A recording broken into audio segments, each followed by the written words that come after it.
Welcome on everyone to the latest PowerPlayChess book review. My guest this time is Axel Smith, Swedish Grandmaster, 39 years old, and he lives in Ystad in southern Sweden.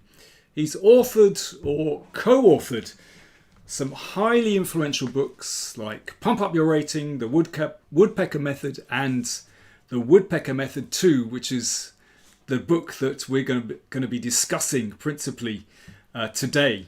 And many players have credited his powerful training techniques with massively improving their chess.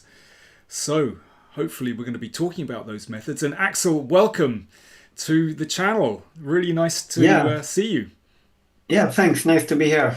Yeah. So you're in Ystad, in the very, very south of Sweden. How is life there? It's good. Actually, I'm in Lund, so it's some kilometers to the north. I was born in Ystad, but I'm living in Lund. Okay, good. Oh, you haven't gone too far afield. So we're here to discuss your new book, The Woodpecker Method 2, Positional Play. So first of all, before we actually get on to this, could you tell us a little bit about what is the Woodpecker Method? The Woodpecker Method is an idea to repeat the same exercises several times and try to do it faster for each set you do. And the idea is that your brain will adapt. It will learn those tactical motifs or positional themes more subconsciously, so you can use it also in similar positions in a game. Very good. Doing the same exercises, not too hard exercises, and doing it several times. That's the basic principle. Okay, and how did you come to this training method? How did you invent it? It was not me that invented it. It's a friend, Hans Tikkanen. He used it. He had been a quite strong IM for many years, but he failed to make his grandmaster norms and failed to take the final step. And then he started, he read a lot of brain science and psychology, and then he tried this method, and his results were just enormous. He made all of his 3 GM notes in 7 weeks, improved his rating like 70 points in this summer after several years of not improving at all. And of course we all became interested. We trained a lot together, Hans, me, and other players here. But he did not want to talk too much about it. So we used it for some more time, and then we tried it the other players as well, and we also got quite good results. Okay, so it worked for you personally as well. Yeah, I did not improve as much as he did, but I think it works. And before tournaments, I often used it also, to be more tactical sharp. Okay, that's very interesting. Already we have our first viewers on the chat asking a few things. So Kevin Winter, Kevin, nice to see you.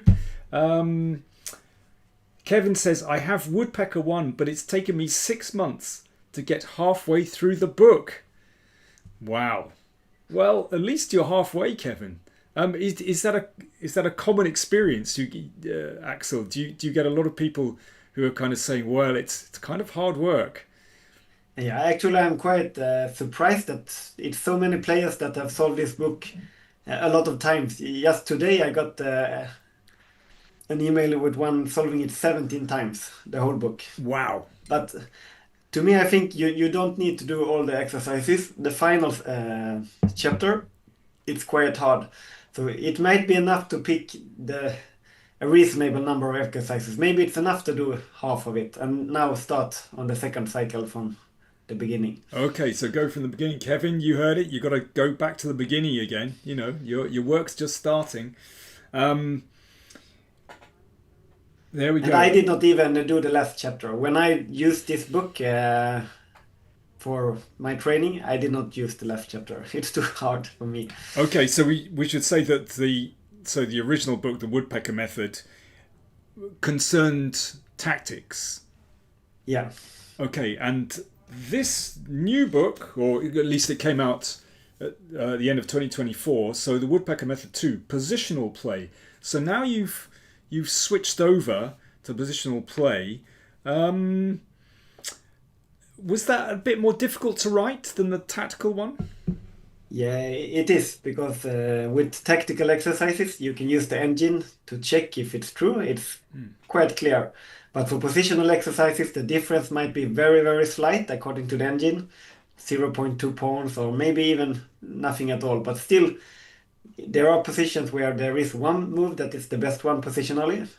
And and then also, I'm not so sure, can I trust myself, my positional understanding? So I had a lot of test readers that solved these exercises, and some of them have to be removed. And Or what? so it was a much longer process. The test readers had to be removed. Or Yeah. it sounded very sinister. If they don't agree, yeah. Yeah, if they don't agree. Quite right. Good. Yeah, you got to let them know who the boss is. Well, I found it really interesting. It's as is so often the case with the quality chess books. Quality chess, it really means something because it's beautifully produced, very nice paper, very nice layout, very nice design. Let me show our viewers what it looks like. So nicely set out, and half the book is concerned with the solutions.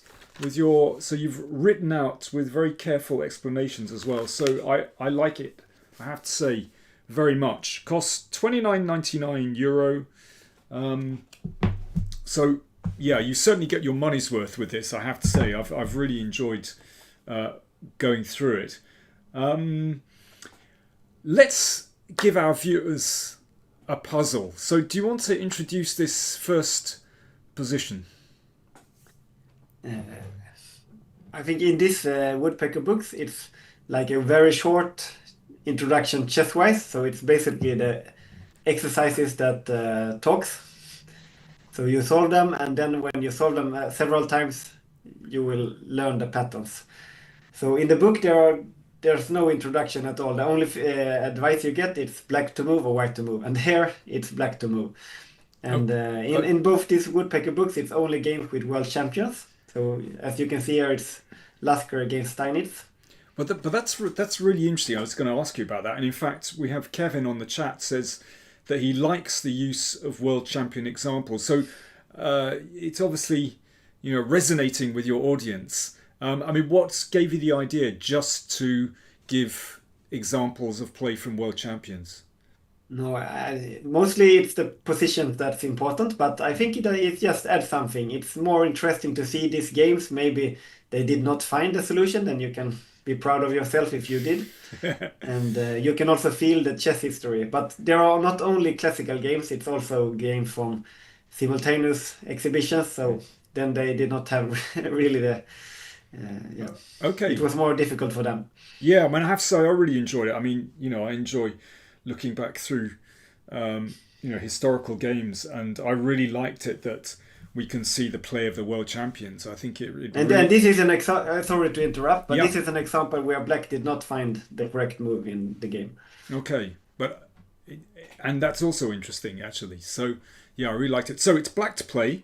Let's give our viewers the first puzzle. I should say we've got plenty more examples and puzzles to show you. So this one is black to play. So Lasker against Steinitz, St. Petersburg. And okay, it takes a little bit of time. There's a slight delay, but we'll get some answers very soon, I'm sure. Well, we have, Axel, we have quality viewers on the channel. They know their stuff. And the first two answers were F4. Correct. There we are. Okay, let's play the move. Okay, so... Okay, we need some explanation, I guess? I guess so. Give us some explanation. So I think here the center is closed, so it's possible to attack on the wing. So black's plan is to continue to push even the G-pawn and attack the white king. And with this F4 move, black also closes the E file. You can see white's rook on E1 is not that active, and the bishop on C2, this diagonal is also closed. Yeah. So if it was white to move, white should capture on F5 to open up and to avoid black from getting this attack. So Yeah. it's quite a typical attack in the King's Indian. Yeah, and Kevin says that. Yeah, King's Indian style, exactly. Yes, and as you've just said, if White gets the chance to exchange here, then that gives, well, in fact, all these pieces gives them more scope. So yeah, Yeah. f4 is not just an aggressive move, but actually it's very important for squashing White's pieces or restricting White's pieces. And yeah, b6. Now I don't know what the game continuation was, but Yeah. you We mentioned. can say that the exercise basically ended after the first move. When you found this, you have solved the exercise. Very good. So And in a practical game, I think black is better here. It's much easier to play black. definitely. So what did Steinitz actually play? He, uh, he took on e4 instead of playing Oh, f4. really? Wow. Okay, that's surprising. Yeah. But And today you can say that it's surprising. Maybe it was not that easy back in 1895 when the game was played. Now we have absolutely. read a lot of books on the King's Indian and seen a lot of games. Oh, well, that's true. That I was just saying. I think I would be interested in a sacrifice on e5 to try and change the narrative of the position. Yeah, So maybe practical, but do you really think it works? I don't see that those pawns are that dynamic, the 2 pawns that white gets. uh, I didn't say it was any good. Yeah. No, I was just. It's about changing the narrative, really. Okay, good. So that's our first example. I mean, just one very general question: how did you actually make the selection for uh, the book? Because I mean, positional play, I would say even more than tactical play. It, it's just a massive subject. Yeah, the book is divided in 2 parts. It's those standard positions after the opening. I think it's only these positions that we will see today. And what I did here was to find, I made a list of all the chess openings and then just made a list of all the standard moves that could be possible exercises. Like in the Stonewall, you play bishop e8, bishop h5 to activate that bishop. Mm. And when I had this long list, I started to search in the database with all the world champion games. So I searched for echo codes and then the move bishop e8 to h5. And then I saw all these examples and yeah, checked if they were a good exercise or not. Okay, so very systematic. So So this was like half the exercises were found in this way. And then Jakob Aagaard also helped me to find exercises. And that was maybe more normal positional exercises, like getting the bishop here, avoiding a double pawn. Maybe not standard positions, but standard positional measures. okay, all right. But I mean, how long did it actually take you to write this? Yeah, in years it took many years, but that was because I started and I was not satisfied, so I stopped for maybe 1 year, tried another time, stopped again. But in hours, I don't know. I never count hours when I work. Sure. It Yeah. makes Yeah. it, Yeah. yeah, No, I much more was. boring. Yeah. Yeah. No, I meant kind of in terms of, did you start in? Yeah. How many years really from the start of the project to the end of the project? Yeah, at least 6 years, I think. Okay. At least. Well, it certainly looks like it. I mean, it really is very detailed. There's almost 1,000 positions to go through, which is remarkable considering that you've given explanations in the solutions as well. So yeah, a lot of very hard work. Okay, next position. So this is Emmanuel Lasker playing white against Maroczy playing black. And it it's is black to move. black to move. Yep, black to move. And I remember I saw a game in 2006, I think, in the Swedish Championship, the B group, with this kind of position, and I was quite impressed of the play in that game. So since then, this maneuver that's played here has been like a part of my positional understanding. So this was one of those moves I added in the list when I was searching for exercises. Yeah. I mean, And I really think that the solution here is the best move, but if you check with Stockfish, the difference between the different moves are very, very small. Okay, that's interesting. So we've got our first suggestion from Andriy Mishchenko, who says bishop b8. His recommendation is bishop b8 in order to form a battery with the queen. What do you think of that, Axel? Yeah, the queen on c7 could be a bit sensitively placed because it's the same file as the white rook. This is quite a good rule of thumb that you should place the rook on the same file as the opponent's queen. And I'm not sure how dangerous it is because, yeah.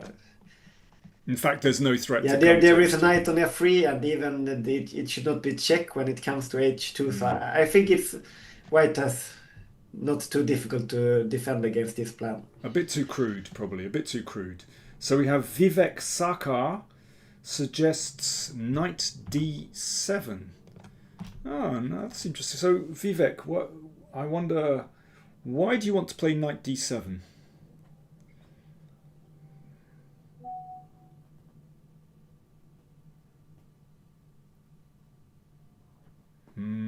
Vivek's gone quiet, or maybe there's just a lag. I don't know. What do you, Axel? What do you think of knight d7? I guess the idea is to bring the knight to e5, and then recapture again with the other knight, and that is a good idea because it would open the diagonal for the bishop on b7, and it would also get a strong knight on e5. I mean, I look at knight d7 and I think, well, it leaves this exactly open. Hitting the bishop. It is a good idea if white don't make a move in between. Yeah, exactly. Yeah. But somehow, okay, so the bishop goes back. Now, I don't know if white. And now the knight cannot even continue to e5 on the next move. Yes, that's true. It's covered. I might be tempted to go fishing somehow over here. But okay, that's just me. You can tell what kind of a player I am. Direct. So knight d7, it was an interesting idea, but it also moves the knight backward, and now we had to move the bishop backward as well. Yeah, that's the problem. Okay, no one has hit upon the idea yet. Kevin suggests a5. Okay, now that is quite a common idea in these kind of positions in order to just liquidate all the queenside pawns. Yeah, it's mostly playing for a draw then, I guess, to exchange those pawns, and maybe it doesn't even exchange them. White can take on a5 and then b5. Well, it probably... I was going to say exchanges 2 pawns for 1 pawn. Yeah, seldom a good idea. Yeah, I think that seems okay. Now we have a suggestion from Milan. Knight e5 to try to invade on d2. I feel like white can defend those. So anyway, Milan wants to play knight e5. So Axel, take it away. It is maybe the same idea that knight d7, but without the drawback that it allows white to go knight e4. So it opens the diagonal for the bishop on b7. It attacks the knight on f3. And if white exchanges on e5, black also activates the second bishop. Yeah. So it looks to me that black is slightly better here. If this is enough to claim a real advantage or not, maybe it's not so important. I think black has achieved something, and that is enough to make it a good move. Yeah, I think that's interesting what you say. You know, you're not claiming the advantage for black, but you're saying this is a sound move. This activates black pieces. And I think I noticed this is a very common kind of idea when I'm looking at chess with my students. Somehow they're striving to get the advantage, to win a pawn or to checkmate. And I think we see this with this move, bishop b8 and queen c7.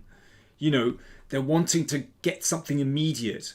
But actually, sometimes it's all about just gently improving your pieces. And knight e5 does that. Yeah.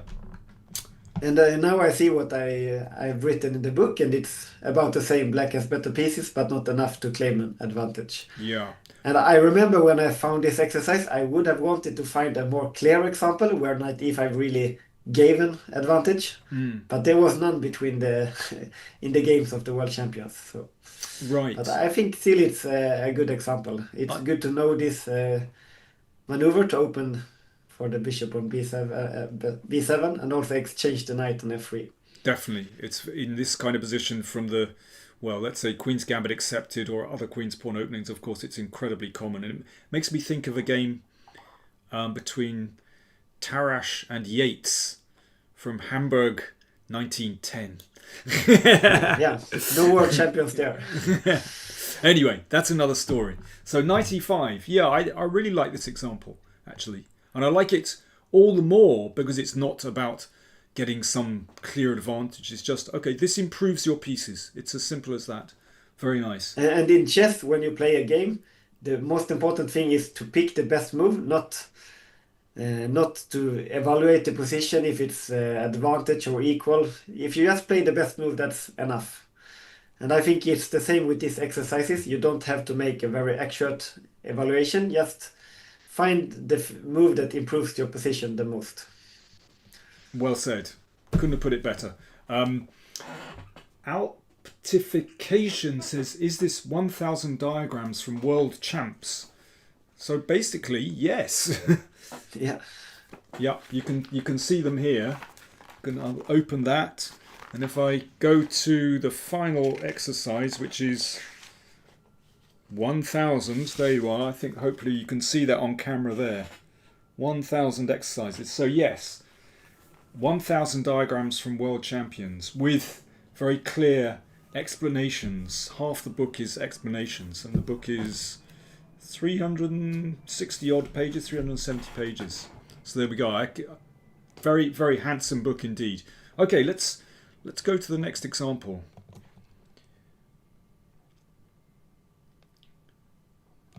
Kevin says, surely you have to search for the truth in the position. Ooh, we're getting a bit philosophical here. What do you say to that, Axel? Yeah, you should, as a practical player, you should search for the best move. And if you know what move to play, then you should not spend more time to search for the truth. Or that's a common problem, I think, for a player, that when you know you have to recapture, but then you still calculate what will happen next. But if there is no other move, do it, and then you can calculate on your opponent's time. Yep. I think the truth, what that now is, maybe when we train or practice, but the woodpecker method, I think the exercises should be as game-like as possible. But then when you know what to do, then you don't have to hesitate. Okay, excellent. Right, so this next one, again, it's from Emmanuel Lasker against Eric Cohn. Played in St. Petersburg. And it's white to move?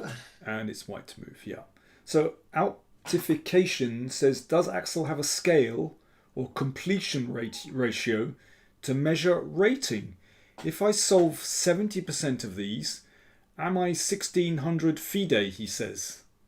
I think he might have missed the For sure point. you are more than that, I think. Yeah, I would say so. Yeah, but okay, of course it depends on how much time you spend. So I think these exercises, the meaning is not that you should spend 1 hour per exercise. You should do them quite quickly. Try to push your brain to work as quick as possible. But no, I don't have a scale, sorry. If I understand correctly, I'm not sure this is the point of your method. It's to repeat them, and if you miss solutions, then you can go back on another occasion and do the set, and yeah, in that way they'll go in.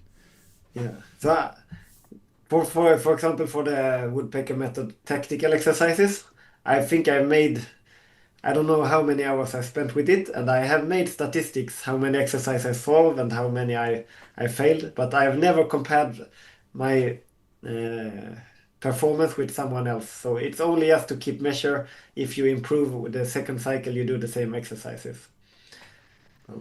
No Okay. rating or no comparison with other players. Right.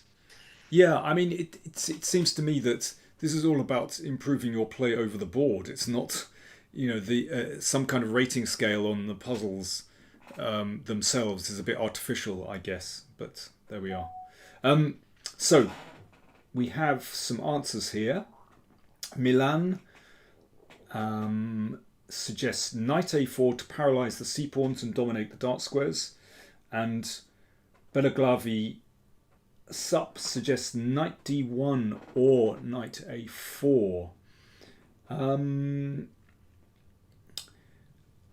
I think the explanation you read was a good one. Knight a4, it starts to control these dark squares. Yeah. Okay. Maybe you can do the move, yeah. Let's play the move.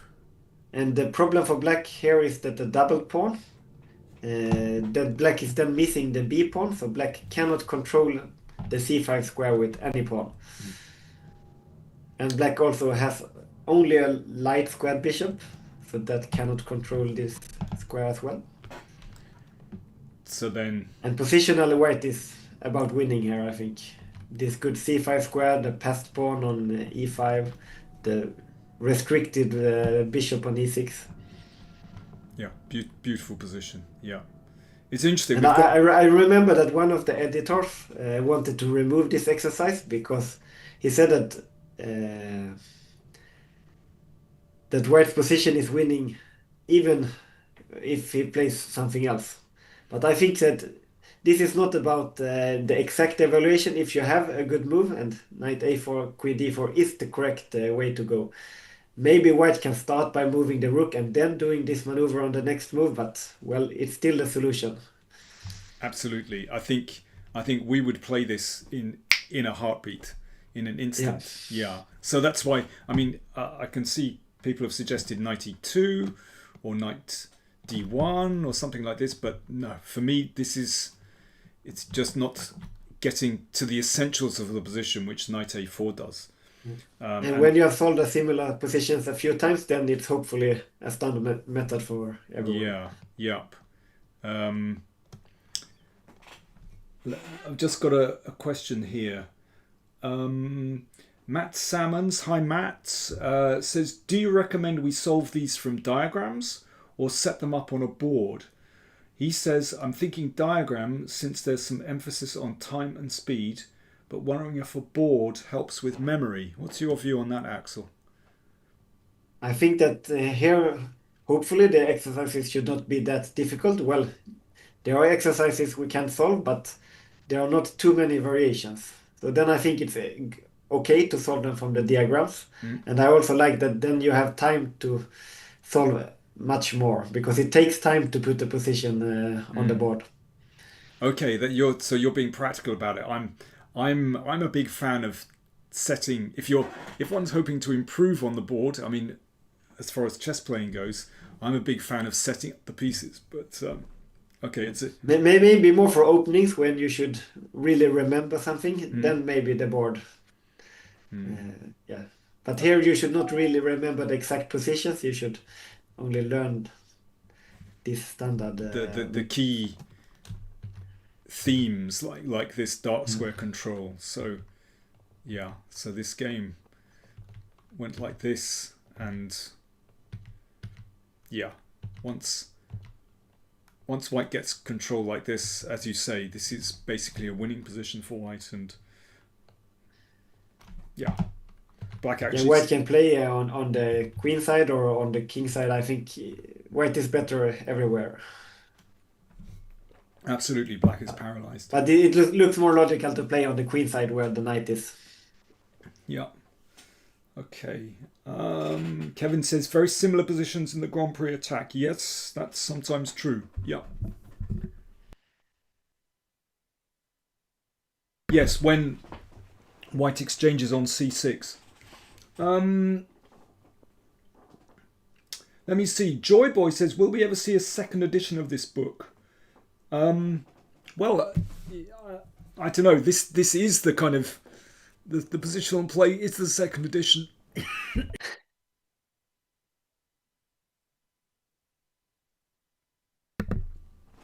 But I don't know.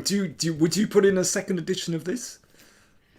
The book is on Chessable as well, and if there is a reader that annotates something in that maybe this should have been mentioned in the solution, or why not this move, and I think it's relevant, then I change the solution on Chessable, and also that will change if there is a future reprint in Quality Chess. Maybe not a future edition, but of course it will be printed again. Okay, so we should say that this, as well as the book, this is available on Chessable as well. Guy Van Habany says Woodpecker method is even better when combined with Chessable. There we go. That's high praise. So Vivek Sakar says maybe a third one with practical endings. Okay, Axel. There's no rest for the wicked. So are you going to produce a third volume featuring endgames? It is a plan, yes. So good suggestion, thank you. Fantastic. I don't know the time schedule really. It depends on how much time Quality Chess have. They have a lot of other books as well to produce, but maybe not within a year at least, but one day. Okay, so you've actually started working on a third volume on endgames. I'm slowly collecting examples, but I'm not working very actively for the moment. Okay, you're busy with other stuff, but well, there you have it, folks. We got breaking news here. This is very good news. A third volume on endgames is slowly in preparation, which is great. And Kevin asks, which world champion examples are Axel's favourites? I'm not focusing too much on the players, so I cannot really say that. But I think in general, older examples are more illustrative, because often the opponent, they did not really stop this good positional plan. Today, every strong player, they know about what they should avoid. So instead of finding themselves in these positions, they just create some tactical mess, even if it's not completely sound. Right. I think older examples are more illustrative. That's very interesting. Yeah. Maybe also the playing strength between the players were bigger a long time ago. Today, quite possibly. I mean, in the top tournaments, they are strong. This comes back to this idea that I was mentioning about changing the narrative in the position, and I think these kind of positions like that dart square control are now so well known that they don't happen so often with the world champions, with the top players. Okay, next position we have Spielmann against Euwe, played in Wiesbaden. Actually, I can't quite see where. It's black to move. Thank you. It's black to move. So Euwe, Max Euwe, playing black here, black to move. And I can say that the solution here, it was a kind of move that I had problems myself to find when I was a younger player. I have some intuition against making this kind of move. Okay, that's interesting. For me, it would have been good to read this book here when I was younger. Belaglavi Sup asks, where do we buy the Woodpecker method? Well, from Quality Chess, from Forward Chess. In fact, I've pinned Belaglavi. I've pinned the link to Forward Chess at the top of the chat, so you can get it directly from the publisher, but also you can get the Chessable course from Chessable. There we are. So if you prefer the digital version, then go to Chessable, or you can get the book directly from the publisher.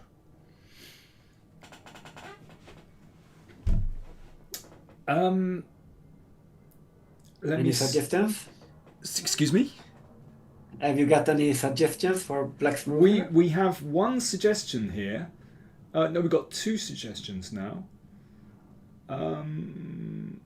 Belaglavi wants to play Castle's Kingside. How should White play after Castle's Kingside? I think it's better to see the solution first and then understand why White should make this move. Very good. But it allows White to defend the castling. But of course, castling is the most normal move in most positions, if you can do it. Okay, so But here there is time for something else. well, Vivek and Neil Irving and Vivek would like to play f4 for black. Well done. Vivek says, I would play f4 to prevent white from potentially pushing f4. Although it weakens the light squares, but white doesn't have a light squared bishop, so it looks fine. Yeah, it is the best move. The reason I did not want to play such moves when I were younger was the e4 square. I didn't want to give up such squares. But now black gets something as well. We can see that the bishop on c1, it's a passive one. It's restricted by this pawn. The knight on e2 is restricted as well. And also black gets some space on the king side. Potentially it could be a king's attack later on. Yeah, maybe once. Maybe a switch to the 6th rank somehow, one from one of these squares. Yeah. And if black is afraid of this e4 square, it's always possible to capture the knight. So it's not very worrying. Very true. I don't think it's the best way to do it now, but it is possible at least. Yeah. So just castles and use the nice space. Yeah. And yes, this 6th rank is kind of crying out to be used. All that beautiful space that black has, and a nice king side. It's not so easy for white to defend the h2 pawn. Yeah, very true. Yeah. So a very clear solution. And yes, if we look at castles, then white should play f4, and well, that keeps white in the game, I would say. Yeah, now white's rook, knight, and bishop, they're all active. Yeah, particularly with the knight on a5, actually. Now that the play is concentrating in the centre, I can see that it's going to take a little bit of time for black's knight to re-enter the game. So yeah, that's very, very different. But here, very different story. Yeah, it's another really nice example, actually. And instead of castling, when I was... maybe black could consider f3 as well. After f4 first, and now f3. I think black has decent compensation. It opens up the white king, but it's quite unnecessary because now white's bishop on c1 and the knight on e2, they are alive again. Yeah, true. So black has okay compensation here, but it's just much better to keep the pawn on f4. Yeah, like this. Yeah, very nice example. Kevin, with lots of chat today, Kevin, which is great. It's good to hear from you. Kevin asks, I wonder if Karpov's knight h1 and bishop a7 classic moves are in the book. I think the bishop a7 at least. I hope so. What was the other one? Knight h1? Knight h1. Yeah. Maybe I don't have, I'm not educated enough to understand what it is. Kevin, me neither. Kevin, which knight h1 are you referring to? We'll get the answer in a second. Let's move on to the next example. So this is Alekhine against Gruenfeld from Semmering, played in Semmering. White play, and this is such a typical idea from several openings, but principally the Slav. Well, this isn't even a Slav. But yeah, we see it in the Slav, sometimes even in the Caracan. Yeah, it's quite common, this the solution here. And mostly it is on the king side, like in this example. Sometimes the same maneuver can be played on the queen side as well. Yeah, Caracan, Scandinavian. We see this. So white to play, folks. Here's your next puzzle.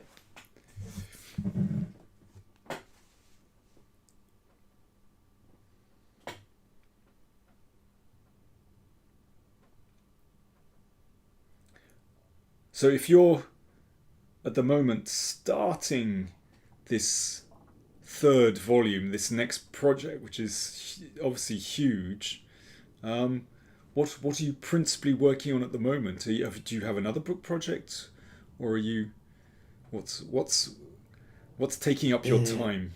Yeah, mostly the children, the Yeah. house, maybe, the home. But yeah, I have another project, a book project about running. So it's Running. not about chess. Running. I was in Kenya and Uganda 3 weeks, no, 5 weeks, a couple of years ago. And then I wanted to write about those runners that were not famous. They devoted really their whole life to running, but there are so many fast runners there, so they could not really, yeah, make money, but they spent all their time running anyway. And there are many of them in Kenya and Uganda. Really? Wow. And so running is your big hobby, Yeah, basically. yeah, it is. Do you do marathons or what's your distance? I have done a lot of marathons for the Wow. last 2 years. It has not turned out very well, but I'm running a lot, normally to maybe 20 kilometers a day. Wow. And yeah, Fantastic. it started because of chess. I thought it was good to run to keep the concentration in long games. But after some years, running was more fun than practicing chess, I think. So I think it's not good for my chess that I spend so much energy to run. Okay, but listen, you say marathon wasn't a success. Listen, if you completed a marathon, as far as I'm concerned, you're a winner. that Yeah, sounds oh, yeah, it sounds that's true. fantastic. Congratulations. That's a wonderful thing to do. Um, we've got a couple of suggestions. We have G4 and Bishop G2, but Milan has suggested G4 and H4, as has Andri, and yeah, Balaglavi as well. Um, yeah, so we got two correct ones. So yes, Okay, so h4, it threatens to capture the bishop or to catch the bishop with h5. There are no squares. And as far as I can see, black has only two moves that saves the bishop. It's f6 and h6, or maybe h5. Moving the f or the h pawn. yeah. So But the problem is that all of those moves, it weakens the light squares.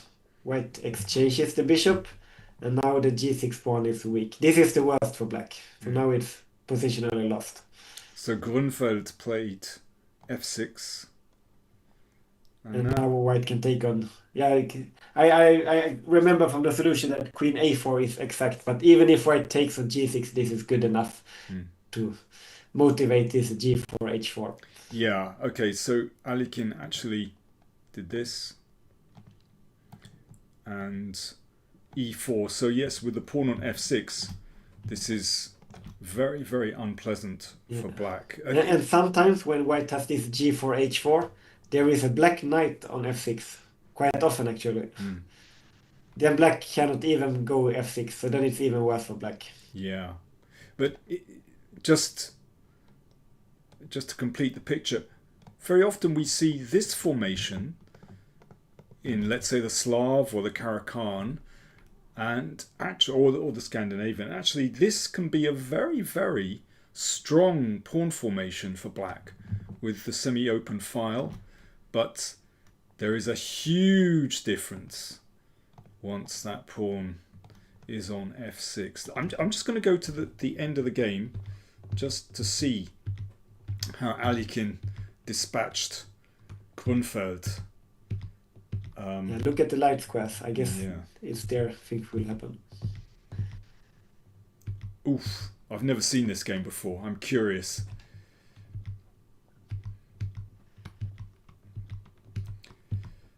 Yep. I'm looking at those Yeah, light light squares. squares. I'm looking at them. Yeah, okay, that was game over. Yes, as you say, the light squares, basically black never recovered. Very nice game. Yeah. Yeah.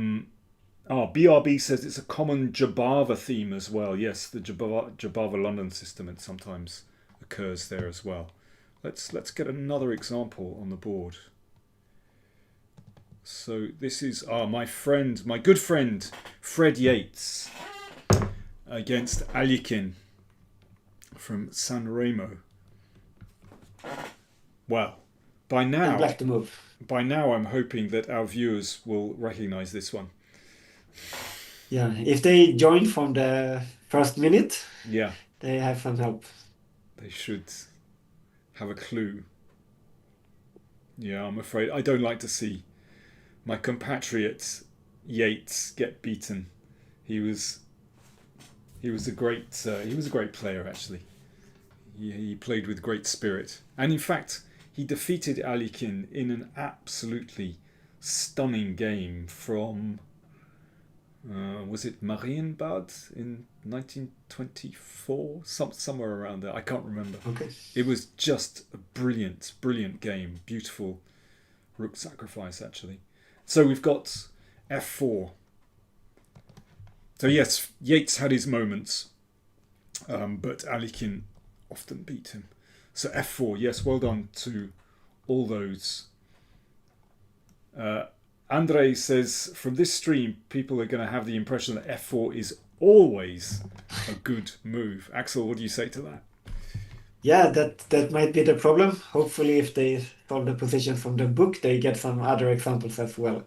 But okay, here we can see that white's pieces are very restricted. White cannot really castle long, I think, then black will attack on the a5, so it's also problematic for white's king. So when is f4 not successful then? Maybe if white can control the g4 square quickly, if white still has the light squared bishop, can develop to g4 to stop black's attack and exchange black's light squared bishop. Or if white is faster on the queen side. Here white has no play at all. Yeah. Kevin asks, is my system, as in Nimzowitsch, still valid in terms of providing positional examples? Some commentators say my system is flawed in many ways. What's your view on that, Axel? I don't have a very informed view. It's a long time ago I read that book. To me, it was quite theoretical, like discussing things that maybe not so important for the practical player. It's a very great book and important historical book, but I don't think it's the first priority for players today. Yeah, it's some of it's a bit abstract. Yeah, and not rich enough in terms of examples actually. But okay, f4. I should say that for those joining a little bit late, we're discussing Axel's book, The Woodpecker Method 2, Positional Play. And over the last few weeks, I've very much enjoyed flicking through this book and diving into the examples. And actually, I've had it on my phone. It's been really nice with the Forward Chess app, which is excellent actually. So when I'm on the train, I'm going through examples, and yeah, really nice. Let's move on to another example. So Blackburne, another Englishman, the Black Death, Blackburne, Joseph Henry Blackburne against Wilhelm Steinitz. So this is again black to play. Black to play, folks. Steinitz to move. Milan asks, will you include Rubinstein in the Endgames book? I think he deserves it and would provide many great rook endgame positions. Yeah, maybe, but then if he plays a world champion, maybe he deserves to be it, but I will follow this plan to only use world champion games. I think that's I really like this idea. I think it's excellent. Yeah. It's easy to find. No, it's not easy, but there are a lot of good examples in chess because there are millions of games. So I think you can make this selection and still find enough good examples. Yeah, but somehow, I mean, the problem is now with our databases are so vast that actually it's better to give yourself a limit with the world champions, I guess. It restricts it, but in a very good way. So I like your method. I think I'm going to use it for some other project or other. I think that's a really good method. So it's black to play here, folks. Steinitz to move. We've got ASDFGHJ87 Rubik, snappy name, suggests D5, then E5. D5. It's developing, taking the center with tempo. So it's a good start.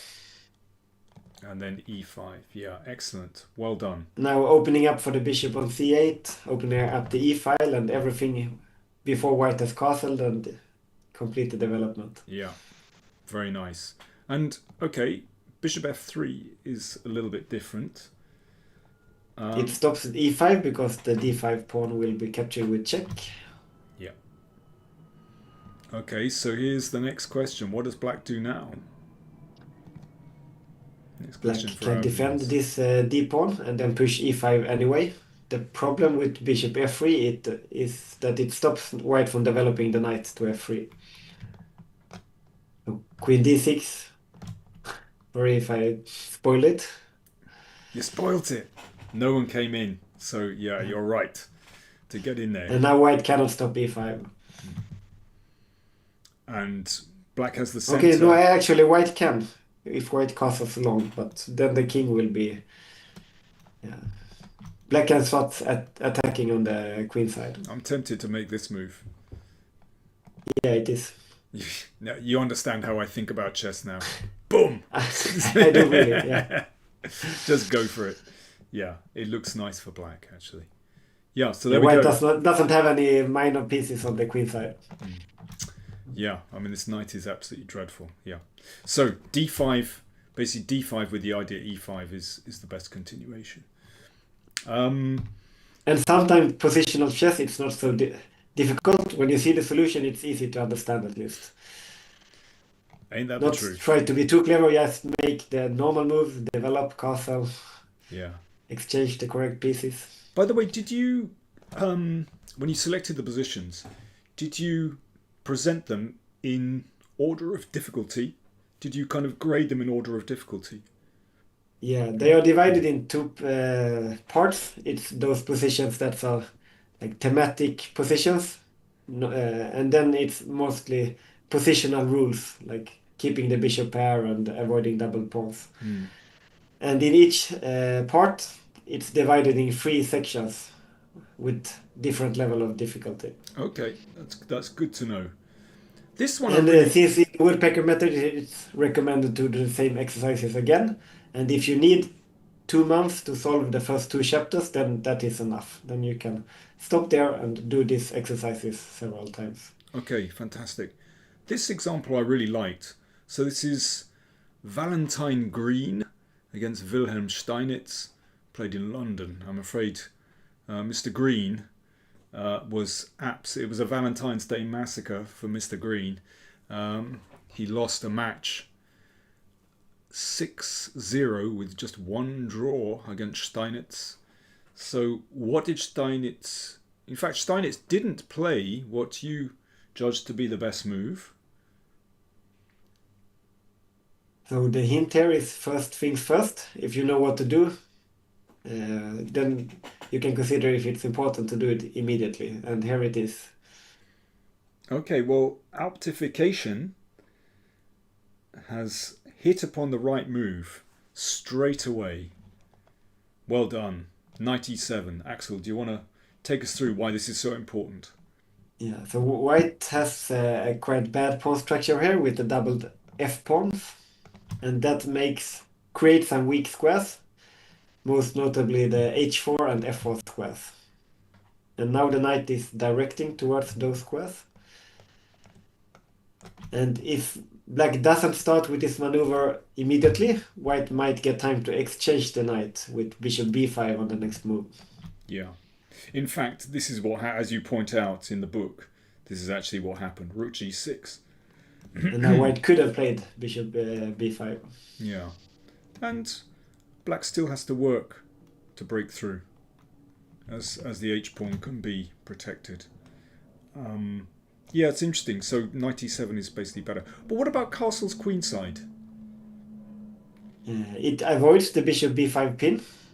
And I think it's good to put the king there sooner or later, but putting it there immediately allows white to start attack with the b and the a pawns. There we go. Yeah. Now threatening to win the bishop, so black needs to spend the tempo there, and then the position starts to open up. Not so clear. Not so clear. There we go.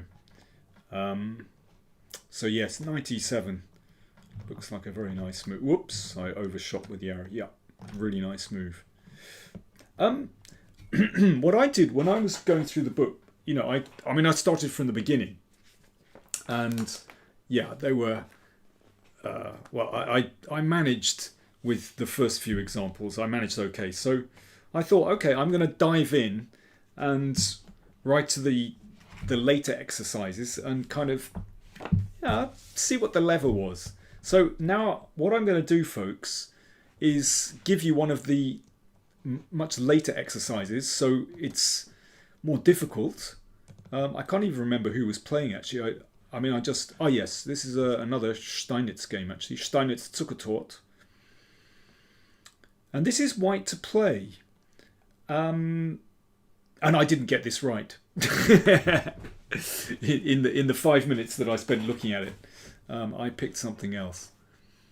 So this was an interesting one. White to play. So everyone on the chat channel, this is going to be your big test.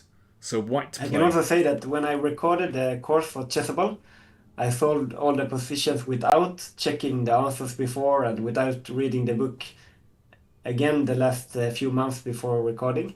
And I made quite a lot of mistakes as well. But always when I saw the solution, I should have solved this one. Okay. But that's interesting. That's pretty brave of you to do that, just to do it on the fly, basically. Yeah, that was the Chessable's idea that, you should show how you resonate in these positions without having a script. Okay, well, that's really interesting. That's very real, very human. Let me see.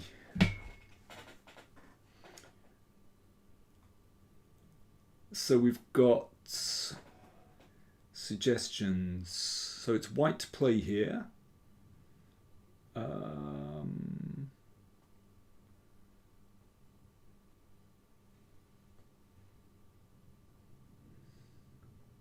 Okay, I'm slightly confused here. Oh yeah, we've got amplification suggests rook e8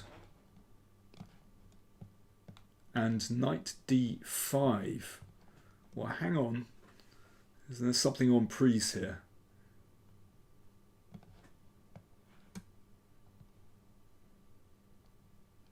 I guess that can be taken.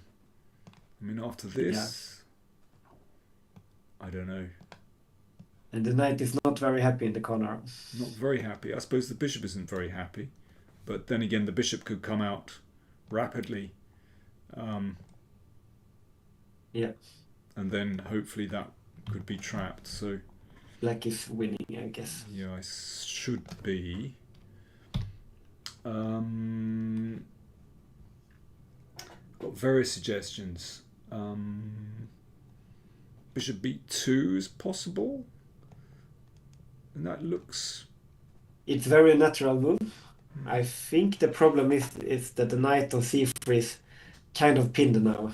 So sometimes white wants to go this knight d5, but now it would lose a piece. I mean, black still has a few problems to solve here. Namely, just bringing this bishop out. I think this is one of the first moves that I thought of, frankly. Just to do this. It's the most natural move, I think. Yeah. But that's not the one we have in mind. So Yamil suggests queen f3. Now Yamil, that's the move that Steinitz played, so well done. What do you think of that one? It is a little bit aggressive. It's attacking on the f file. But is there a threat? I don't see one. And white does not really prepare knight d5 yet because the rook is still hanging on a1. In fact, in the game, let's just go through the game. The game went like this. And... well, it looks to me like... now black has... okay, black is... some problems still. But now black has managed to develop... there is some weakness along the long dark squared diagonal. but black seems to have unravelled. Yeah, white is slightly better still. Yeah, but instead of queen f3, we have a few have suggested bishop a3, and it's the same purpose as bishop b2, just to complete development. But now the difference is that the rook on a1 is half defended at least, so white can move the knight on d5, sacrificing the exchange. But if white can make this exchange, the long dark red bishop diagonal can be very weak for black. So now also there is a threat to capture on d6 to give black a weak double pawn, and white a nice square on d5. So this is just about speedy development and but also threatening to double this. So okay, a critical variation. What about this and taking here? You're not worried about all these pawns. Let's supposing I put the knight back here. Okay, so I guess white's idea now is to play on this long dark square diagonal, the bishop and the queen, then force black to play f6 and then attack the f pawn. Maybe rook f1, g4, g5. So starting with queen f3 maybe? Okay, so white has a good bishop pair, black has double the pawns, but I cannot see that black can attack these pawns, and black cannot really close the position, so I assume that white is clearly better, I would say. It's not important with exact evaluation, but white is good. Yeah, okay. Do you agree? I think the devil is in the detail. I think it's a really interesting position, actually. I would certainly prefer to be white here. I mean, you can sense already my attacking inclinations, so it feels like there's something. But I mean, I was just looking at this and thinking, maybe queen f6. And white wants to keep the queens, I guess. Yeah, but actually attack the king. Yeah, probably I'm not worried about this. Just bring the rook and carry on. Yeah. I mean, it feels like a very nice initiative for white, but it's not completely over here. You know, it's hard to say that white is definitely has the advantage here. But that's why it's a very interesting position. Maybe c4 as well, just as you mentioned, to bring the bishop back to the long diagonal could be interesting. Yeah, and in case of queen f6, it's possible to go queen c1 and bishop b2. Oh, nice. Very nice. Yeah. And then bring the pieces out. So yeah, I would take white every time, but it's not quite there. But yeah, certainly bishop a3, let's say, is the most testing move for black. And the positional theme here is developing with tempo. Yeah. That tempo matters, and advantage in development, that can be a positional advantage. Yeah, definitely. Well, I think that's the example I wanted to finish on, as it was the kind of, I would say, the most difficult, or that, because it's not exactly clear cut.